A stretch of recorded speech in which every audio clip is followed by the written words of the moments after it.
Genesis 2, 4 to 25. The creation of man and woman. These are the generations of the heavens and the earth when they were created, in the day that the Lord God made the earth and the heavens. When no bush of the field was yet in the land, and no small plant of the field had yet sprung up. For the Lord God had not caused it to rain on the land, and there was no man to work the ground, and a mist was going up from the land and was watering the whole face of the ground. Then the Lord God formed the man of dust from the ground and breathed into his nostrils the breath of life, and the man became a living creature.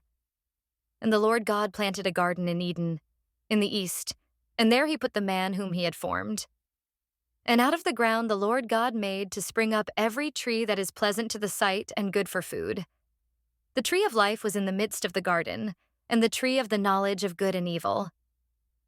A river flowed out of Eden to water the garden, and there it divided and became 4 rivers. The name of the first is the Pishon. It is the one that flowed around the whole land of Havilah, where there is gold, and the gold of that land is good. Bdellium and onyx stone are there. The name of the second river is the Gihon. It is the one that flowed around the whole land of Cush. And the name of the third river is the Tigris, which flows east of Assyria. And the fourth river is the Euphrates. The Lord God took the man and put him in the Garden of Eden to work it and keep it. And the Lord God commanded the man, saying, "You may surely eat of every tree of the garden, but of the tree of the knowledge of good and evil you shall not eat, for in the day that you eat of it, you shall surely die."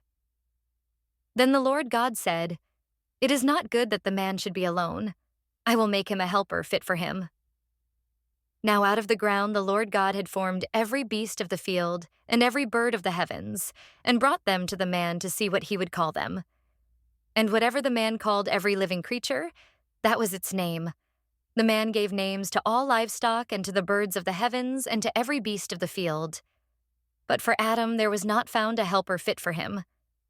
So the Lord God caused a deep sleep to fall upon the man, and while he slept took one of his ribs and closed up its place with flesh. And the rib that the Lord God had taken from the man he made into a woman, and brought her to the man. Then the man said, "This at last is bone of my bones and flesh of my flesh. She shall be called woman, because she was taken out of man.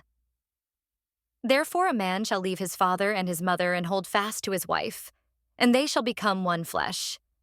And the man and his wife were both naked and were not ashamed.